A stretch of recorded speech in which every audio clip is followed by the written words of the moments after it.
Olá pessoal, eu sou Samuel Leite e esta é mais uma edição especial do Transformação Digital CBN.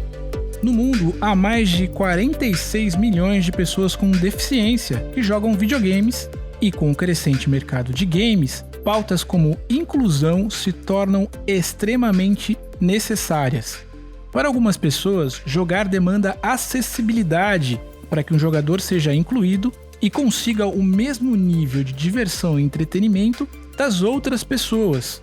Por isso, há equipes focadas em aperfeiçoar sistemas e gameplays. Este é o caso da Able Gamers Foundation, uma organização com atuação global focada em acessibilidade gamer que em 2020 passa a atuar oficialmente no Brasil. E para falar sobre acessibilidade nos games e inclusão de pessoas com deficiência em jogos virtuais, eu convidei Christian Bernauer, que é representante da Able Games do Brasil e organizador dos eventos da fundação do país, e Fabrício SDW, que é gamer, streamer e youtuber. Fabrício, qual é a importância de falar sobre acessibilidade nos games? Bom, hoje em dia, mais do que nunca, é uma coisa muito importante, porque os games hoje, eles passaram a ser uma coisa que antes era só uma coisa para criança, né? E hoje várias pessoas de várias faixas etárias estão jogando, então é muito importante que fale sim da acessibilidade, que a gente toque nesse assunto, porque boa parte das pessoas que jogam hoje podem estar enfrentando alguma dificuldade na hora de jogar, e essas coisas, se não forem discutidas, isso acaba passando batido, porque o desenvolvedor, o cara que desenvolve o jogo ou que desenvolve o videogame, ele vai pensar naquilo ali pro público em geral, né? Para as pessoas, digamos assim, padronizadas. E acaba que fica deixando de lado, se a gente não buscar, não comentar sobre isso, as pessoas que têm algum tipo de dificuldade, vai ficando de lado ali, né? Não vai tendo esse amparo, esse auxílio. Então, é uma coisa que eu acho, assim, muito importante a gente estar comentando. Christian, queria te ouvir agora, especificamente sobre a Able Games, né? Como é que a fundação contribui para a inclusão de pessoas no mercado de jogos? Ela atua em várias frentes, né? Talvez a mais conhecida, a que dá mais visibilidade, é justamente na criação e desenvolvimento de controles adaptados para pessoas com deficiência. Então são controles que são feitos para uma pessoa que não tem um membro ou que tem alguma paralisia. Hoje em dia tem um controle que a pessoa consegue só com a boca poder controlar. Esse é uma solução que ela acaba resolvendo o problema de uma única pessoa. Mas, como eu disse, ela acaba ganhando mais visibilidade porque a gente vê vídeos das pessoas jogando jogos. Por outro lado, um grande trabalho, grande parte do esforço deles é em justamente tornar os jogos mais acessíveis. Então, trabalhando junto aos desenvolvedores de jogos para que eles incluam na programação, no software do jogo, funções de acessibilidade. Porque essa melhoria ela vai permitir que dezenas de milhares de pessoas sejam ajudadas ao mesmo tempo. E, por fim, o último trabalho deles é justamente na conscientização até das pessoas com deficiência. A gente percebe hoje, muitas pessoas com deficiência vêm falar comigo falando eu sofri um AVC, eu sofri um acidente de carro, eu nasci com alguma limitação e eu não sabia que eu podia jogar videogame. Então, tá aqui hoje é um dos nossos trabalhos para justamente trazer a palavra e as pessoas perceberem que existem sim soluções.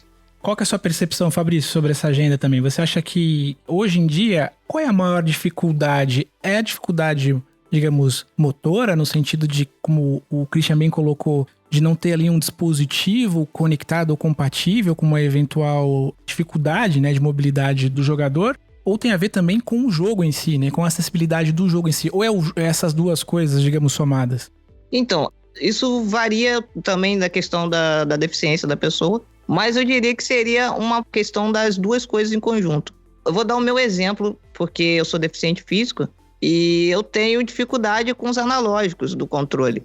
Por exemplo, eu não consigo apertar os analógicos do controle. Do Xbox eu ainda consigo dar um jeito em um dos analógicos, mas controle de PlayStation eu tenho muita dificuldade. E quando o jogo me oferece a opção, por exemplo, uma opção que muita gente meio que ignora, que seria o remapeamento dos controles, né? Você poder trocar a funcionalidade deles. Eu costumo mexer todo jogo. O pessoal que me assiste nas minhas streams, eles já sabem. Eu começo um jogo novo, quando ele tem a opção de remapear, eu vou lá e pauso e falo, gente, pera aí, eu vou remapear do jeito que fica mais confortável para mim. E tem jogos que não permite isso.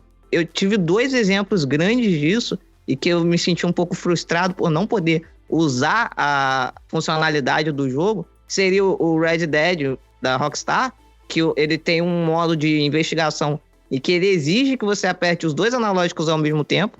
Pra mim, é impossível. O outro é o Cyberpunk, o novo agora, o Cyberpunk 2077, que o modo foto, justamente, você necessita apertar os 2 analógicos.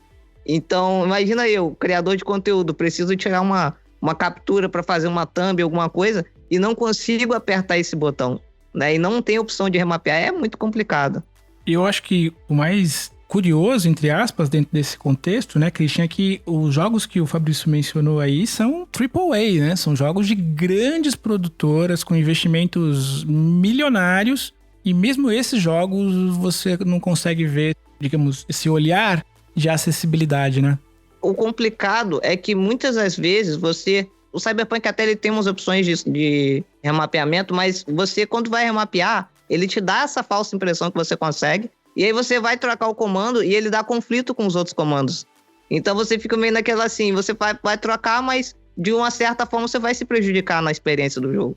Então isso também deveria ser levado em consideração. Poxa, eu vou dar a opção do cara trocar o controle, mas e aí? E onde que ele vai encaixar os comandos que ele vai tirar? Só complementar.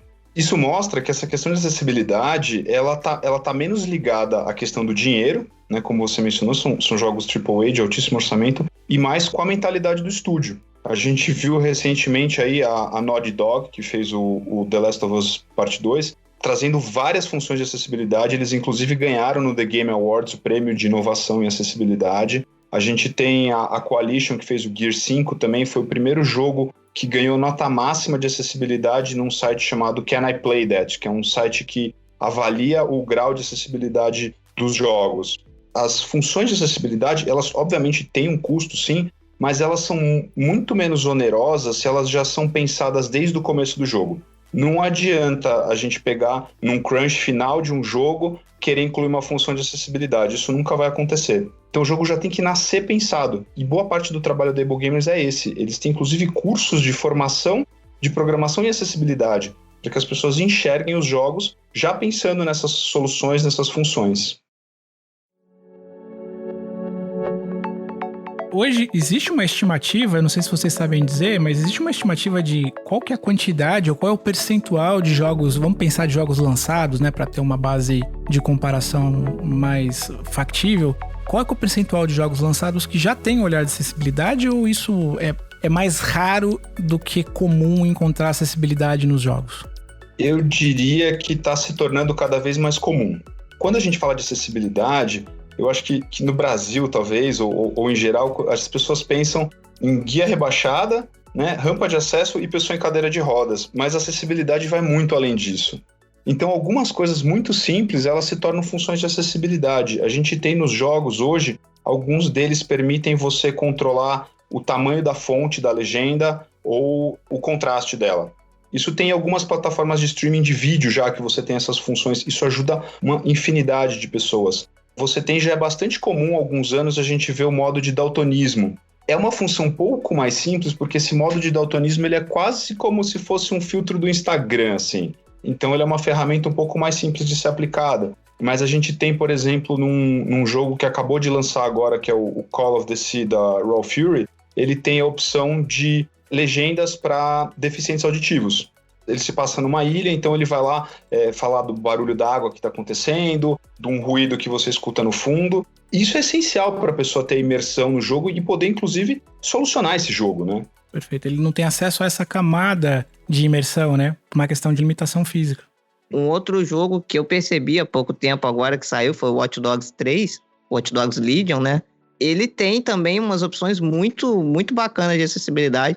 Inclusive, ele tem um leitor que lê os textos do menu para pessoa que tem dificuldade na hora de ler.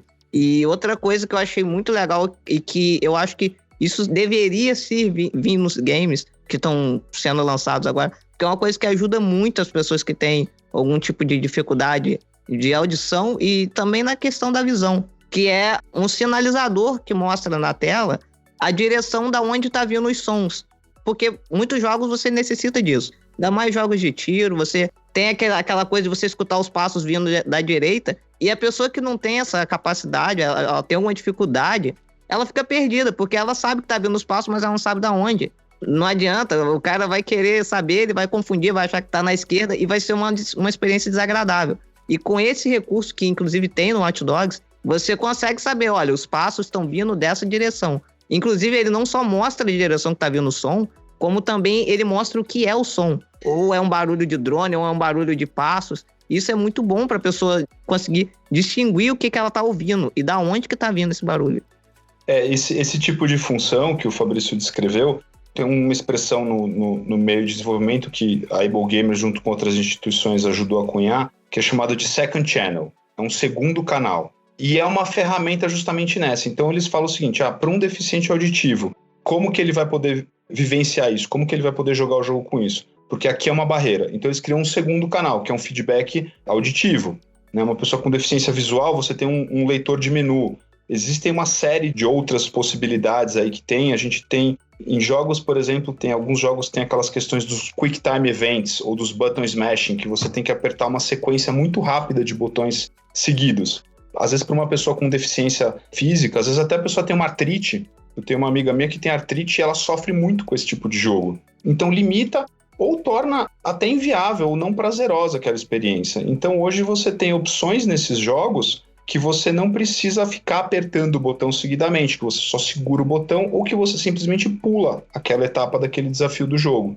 Perfeito. Bom, a gente tá falando aqui de deficiências e muitas delas são as deficiências, digamos, perceptíveis, as motoras e tudo mais, mas existe também as ditas invisíveis, que estão mais atreladas às questões das deficiências mentais. Vocês entendem que hoje já também há um olhar da indústria para incluir as pessoas também que tenham deficiências mentais de alguma forma, tem ou alguma limitação? Como é que a indústria está olhando também para esse lado, digamos assim?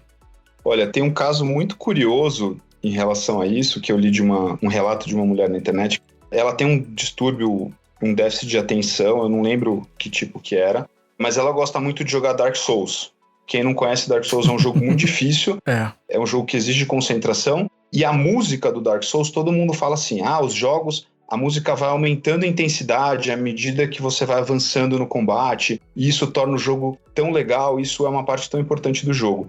Para ela, essa mudança de ritmo na música dava um gatilho e ela perdia a concentração e não conseguia jogar. Então, o que ela fez para solucionar isso, ela usou algo que acho que nunca foi pensado como uma função de acessibilidade, que é aquele balanceamento de som. Em muitos jogos você tem como definir o volume da música, o volume do efeito visual, o sonoro. Da voz do personagem versus efeito, versus trilha. Correto. E ela fazia um setup todo maluco lá que atendia ela e tornava o jogo possível. Então, aqui é uma função que provavelmente nunca foi pensada como acessibilidade, mas no caso dela atendeu. A gente vê outros jogos, principalmente os FPS, né, os First Person Shooters, os tiros em primeira pessoa, muitos deles têm uma função também, de novo, é pensado na imersão para muitas pessoas, mas pode ser um problema para outras pessoas. A câmera balançando, então quando você corre, a câmera chacoalha. Muitas pessoas têm motion sickness, têm enjoo com movimentação, então você tem a opção de desligar isso. Muitos jogos permitem que você controle o tamanho do field of view, do campo de visão. Alguns jogos têm funções que eles reduzem a quantidade de flashes na tela, porque isso pode causar epilepsia em algumas pessoas. O Gears, por exemplo, é um jogo que eu gosto muito de citar, porque ele é bem acessível, o Gears 5. Ele é um jogo que, para você ter uma ideia, a arma principal é um rifle com uma motosserra, assim, então já espera-se que seja um jogo sangrento. E você tem a opção de desligar todo o sangue, todo o gore, justamente porque isso afeta pessoas. A gente tem o Grounded, que é um jogo que ele é no estilo Querido Encolher as Crianças, né? Então você está diminuído dentro de um jardim, e eles criaram um modo aracnofobia, que você pode mudar a cara da aranha, você pode inclusive botar um sorriso nela, tornar ela mais amigável, porque eles perceberam que muitas pessoas tinham medo de aranhas, e isso podia ser um problema. Então, essas são algumas coisas aí que as desenvolvedoras estão colocando, e eu acho que o mais importante, a forma mais essencial para elas colocarem isso é justamente o diálogo e a inclusão. É impossível você fazer um jogo inclusivo se você não conversar com pessoas com deficiência, para que elas tragam as necessidades delas e falem, olha, isso é um problema. Provavelmente esse Grounded tinha muitas pessoas na equipe de desenvolvimento que tinham aracnofobia e eles resolveram colocar essa função, mas se a gente não escutar as pessoas, não incluir, não trazê-las para o diálogo, isso nunca vai ser colocado e a gente nunca vai poder incluir essas pessoas realmente dentro dos jogos. A Able Games foi criada em 2004 e começou a criar eventos no Brasil em 2017. Ao longo de 4 anos, a convenção Able Games BR já arrecadou mais de R$18 mil, que são destinados a fundos e divulgação do movimento de acessibilidade em games aqui no Brasil. Christian, como é que você conheceu a fundação e acabou se tornando representante oficial aqui no país? Olha, foi de uma forma muito parecida com a que você está conhecendo agora, Samuel. Em 2017 eu atuava no blog Nós Nerds e eu fazia entrevistas e eu fiquei sabendo da Able Gamers e pedi para conversar com alguém. Da mesma forma que a gente está conversando agora. E na época eu conversei com o Steve Spohn, que é o diretor da Able Gamers, é uma pessoa que tem atrofia muscular espinhal, uma doença degenerativa. E eu simplesmente me apaixonei pela causa aquele dia. Eu jogo videogame desde muito cedo, e aquilo me tocou de uma forma muito profunda, e no final da entrevista eu questionei o que eu podia fazer para ajudar. E o Steve me falou, olha, a gente vive de doações, as pessoas fazem lives, fazem eventos beneficentes, e um mês depois a gente estava organizando a primeira Able Gamers BR já, de uma forma muito amadora aí na casa do meu primo, a gente juntou uns amigos, e o evento foi crescendo. Tanto que esse ano a gente foi criando uma série de participações em podcasts, em lives de outros canais para divulgar.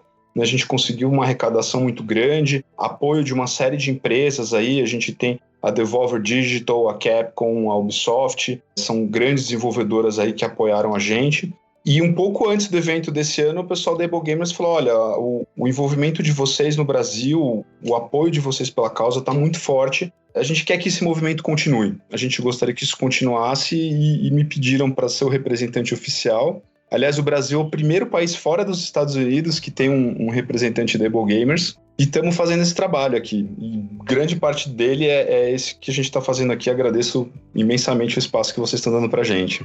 Imagine, é um prazer não só divulgar a causa, mas falar de games, né? No final do dia a gente tá falando de jogo, e aí só por isso já é muito legal. E falar de jogo de maneira inclusiva, então, é mais bacana ainda. Aliás, Fabrício, eu queria te perguntar agora, qual que é os impactos que você percebe na sociedade falando de games, mas falando com essa questão da inclusão? Tá mais acessível, tá mais fácil, a galera acolhe melhor esse papo hoje em dia? Olha, tá tendo uma evolução muito grande, mas ainda tem um longo caminho pra gente percorrer, né? Porque, infelizmente, ainda existe na sociedade muito preconceito quando a gente chega para falar de games. Quem é da área de games, lógico, vai escutar, vai ser super receptivo, mas existe muitas vezes que você vai chegar para uma pessoa e vai tentar falar algo do tipo, de games, e rola aquele preconceito, aquela coisa de que, nossa, games é coisa de criança, ou isso daqui não é tão importante agora. E às vezes você quer fazer uma coisa bacana, que nem eu sempre lá no meu canal tento apoiar, porque eu vejo muitas pessoas com deficiência que vêm me procurar e falar, poxa, Fabrício, eu gosto de videogame, mas eu sinto dificuldade em jogar com controle ou com teclado. Você conhece alguma forma? E aí, inclusive, eu conheci através do Chris o controle da Xbox, que é feito justamente pensado em pessoas com deficiência, que ele consegue ser adaptado de várias formas diferentes para diferentes tipos de deficiência, algo que é muito importante hoje, porque a gente sabe que existem muitas pessoas com deficiência que gostam de games, porém são deficiências muito diferentes, então não teria como você criar uma coisa, pelo menos na minha cabeça não tinha como criar uma coisa que pudesse atender várias pessoas com diferentes tipos de deficiência.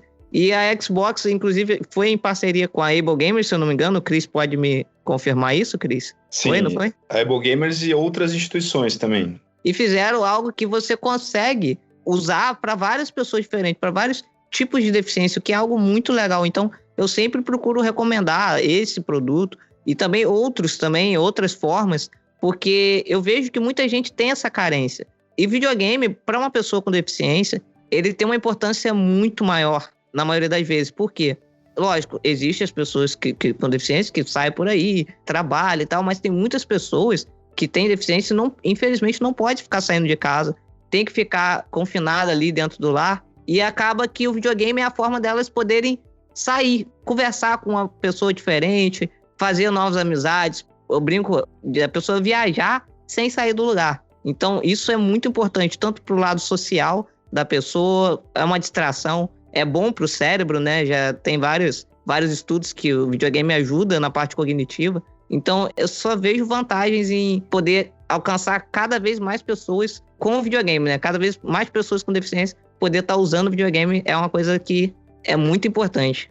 Christian, eu queria para te ouvir, com base nessas reflexões todas que a gente está tirando aqui, quão longe a gente está, na verdade, do ponto de vista de indústria mesmo, para ter um espaço de fato acessível e mais inclusivo para todos, assim. A gente está em que momento dessa timeline aí? Eu diria que a gente está bem no começo. Eu acho que nos últimos anos a gente viu uma atenção muito grande das empresas em atender esse mercado. Hoje no mundo, segundo o levantamento da própria Able Gamer, já são 46 milhões de pessoas com deficiência que conseguem jogar videogame. Mas se a gente parar e olhar números do IBGE, por exemplo, só no Brasil a gente já está falando em torno de 40 milhões. Então, ainda há muito a se percorrer. Não é um trabalho fácil, eu entendo. A conscientização começou há pouco tempo, aliás, a Able Gamers começou dessa forma, né? Eles perceberam que os desenvolvedores de jogos não estavam prestando atenção nesse público, mas existe um longo caminho a ser percorrido, isso falando no mundo, né? No Brasil, eu acho que a coisa ainda está muito mais embrionária do que no começo. A gente tem, como o Fabrício mencionou, existem já nos Estados Unidos e na Europa controles adaptados de prateleira em lojas que podem ser adquiridos, você já vê os desenvolvedores trabalhando com isso. Aqui no Brasil isso é bem mais raro, tanto que um dos trabalhos da Able Gamers é justamente conscientizar os desenvolvedores de jogos aqui no Brasil, que tem uma indústria muito grande, muito crescente.